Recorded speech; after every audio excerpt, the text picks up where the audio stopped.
J'ai demandé à deux de mes amis, dirigeants socialistes, Pierre Mauroy et Michel Rocard, de venir avec moi aujourd'hui devant vous.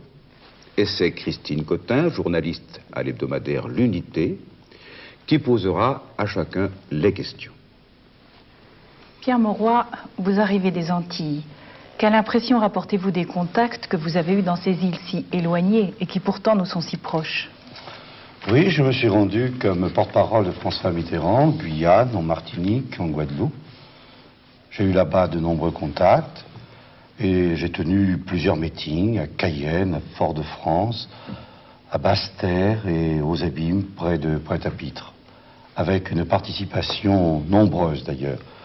J'ai pu voir le grand intérêt des Guyanais et des Antillais pour les propositions socialistes et tout particulièrement une large adhésion pour la candidature de François Mitterrand.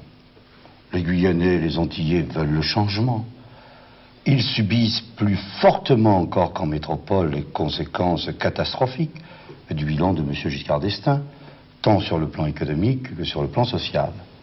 Et puis ils sont vivement intéressés et concernés par cette réforme de régionalisation que François Mitterrand propose, non seulement pour les départements d'outre-mer, mais également pour la métropole. Installer une assemblée élue au suffrage universel, qui aura les prérogatives du Conseil général, c'est-à-dire que les biens acquis de la départementalisation seront naturellement assurés. Mais en plus, permettre aux Guyanais et aux Antillais de prendre en charge le développement de leur département sur le plan économique, sur le plan social, c'est naturellement une perspective qui les concerne et qui les intéresse très vivement. On comprend que dans ces conditions, les ministres qui se succèdent, j'ai été 4 jours aux Antilles, 3 ministres se sont succédés, et en particulier M. Alain Peyrefitte, qui lui n'a pas hésité à dire, dans les communes qu'il visitait, que voter pour Mitterrand, c'est voter pour un homme qui considère les Antillais comme des étrangers. Voilà le document. C'est le journal France-Antilles du 17 avril. Les ministres, oui, de la République essaient de faire peur. Ils essaient de faire croire que nous voulons supprimer la départementalisation, que nous voulons laisser les Antillais, les Guyanais en dehors de la République française. Eh bien, je le confirme aux Antillais, aux Guyanais que j'ai rencontrés et à tous ceux que je n'ai pas eu le plaisir de voir. Il faut voter en toute quiétude pour François Mitterrand. Voter pour François Mitterrand, c'est manifestement améliorer la situation personnelle sur le plan social des Guyanais et des Antillais. C'est favoriser le développement économique de ces départements, mais c'est aussi vous permettre, Guyanais et Antillais, de rester dans le cadre de la République française et de prendre en charge votre propre destin. Je regrette à ce propos de n'avoir pu me rendre dans les départements d'outre-mer pendant la campagne présidentielle. Il est vrai que j'y étais il n'y a pas si longtemps, et particulièrement à La Réunion. C'est vrai, je suis aussi indigné par ce que je viens d'entendre. Comment un ministre de la République peut-il dire ces choses? Les Antillais des étrangers. Seulement, eux, ils savent bien que je suis leur ami et que j'entends assurer leur développement comme pour toute région de France, et s'il est des caractères propres, bien entendu, aux différents départements d'outre-mer, et s'il est bien normal que chacun ait son avis à donner sur ce qu'il concerne, je puis donner tranquillement l'assurance que je considère le devenir de ces départements comme je considère l'avenir de la France. Michel Rocard, vous êtes ce soir aux côtés de François Mitterrand pour le soutenir dans sa campagne. Quel est le sens exact de votre présence ici? Oui, il est évident, ce sens, et il ne doit surprendre personne. La gauche, c'est mon pays. Le socialisme, c'est ma raison d'être et d'espérer depuis plus de 30 ans. La gauche, vous savez, c'est un peu comme la France. Elle a eu ses heures glorieuses, elle a eu ses heures sombres. Elle a comme une difficulté à approcher du pouvoir, 3 fois en 3/4 de siècle. Chaque fois, d'importantes conquêtes ont été acquises pour le monde du travail. Et pourtant, la gauche n'a pas encore pu rester durablement au pouvoir pour y transformer la société. Alors je voudrais que cette fois-ci soit la bonne, car il n'y a pas de fatalité à l'échec de la gauche. Le combat auquel je me suis voué pendant tout ce temps, c'était un combat, c'est toujours un combat pour la réconciliation de la gauche avec un socialisme moderne et efficace, pour la réconciliation du socialisme lui-même avec l'esprit d'initiative et de responsabilité. Aujourd'hui, ces idées-là, elles ont fait beaucoup de chemin. C'est d'une voix unanime que les socialistes aujourd'hui, que l'essentiel de la gauche, savent qu'il faut faire davantage confiance à l'esprit d'initiative et de responsabilité et de négociation qu'à la loi et au règlement. Qu'il faut faire davantage confiance à de fortes collectivités locales, à une bonne décentralisation, qu'à la seule conquête de l'État central et de sa bureaucratie. Aussi, avec l'élection de François Mitterrand, à l'occasion de cette campagne des 26 avril et des 10 mai, la France a une grande chance. Celle de ne pas élire un homme seul. Vous n'avez pas de baguette magique grâce à laquelle vous résoudriez tous les problèmes d'un seul coup. Mais au contraire, la France a la chance que tous ensemble, autour de François Mitterrand, nous puissions prendre nos affaires en main.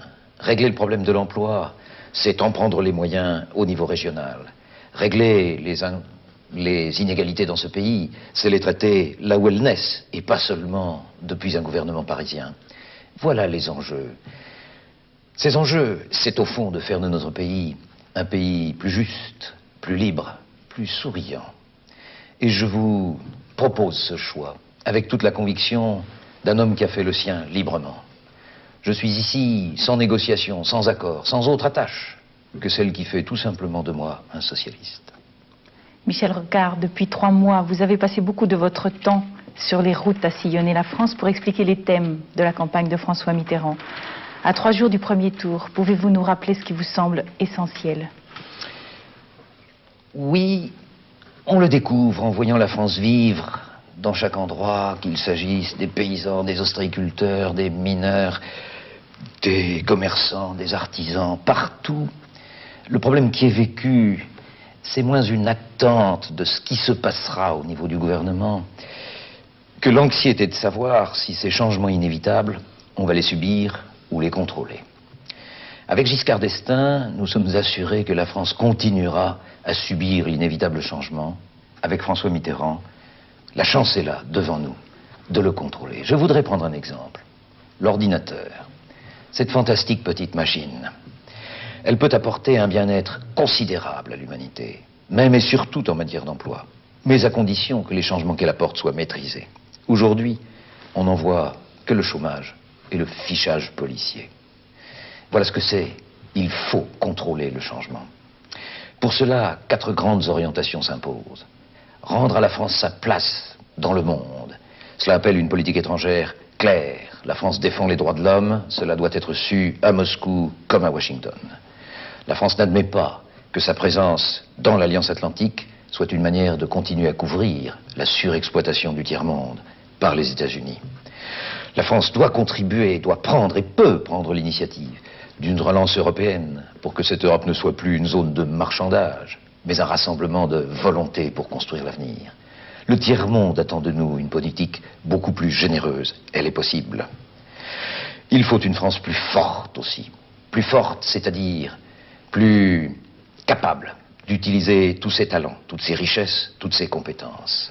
Régler ce problème de l'emploi, c'est d'abord donner les moyens à notre jeunesse d'aborder une meilleure formation. C'est donner à nos régions, à nos collectivités locales, la possibilité de prendre en charge ces créations d'emplois que chacun devine, dont on sent le besoin, mais qui aujourd'hui sont bloquées par tant d'inertie, par tant de freinage. Une France plus forte, une France plus juste. Monsieur Giscard d'Estaing fait campagne sur ce thème, c'est moi ou le désordre. Je trouve ce thème parfaitement scandaleux. C'est mépriser cette grande partie de la France qui pense à gauche.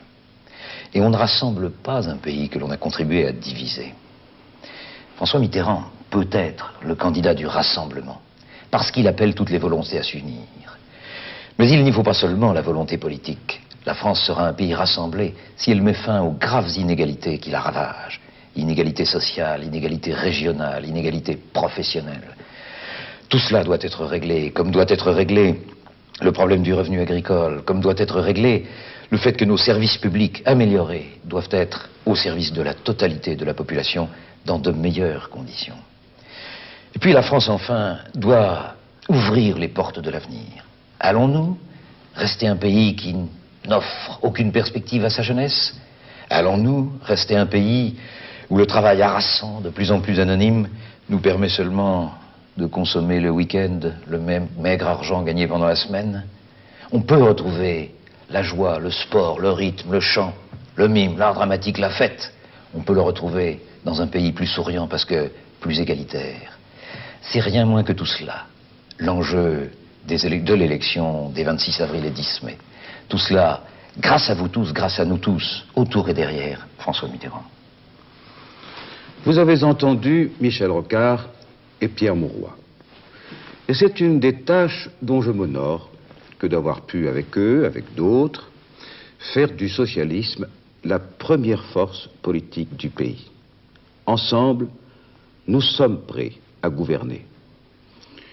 Alors, après avoir rassemblé les socialistes et la gauche, nous rassemblerons les Français.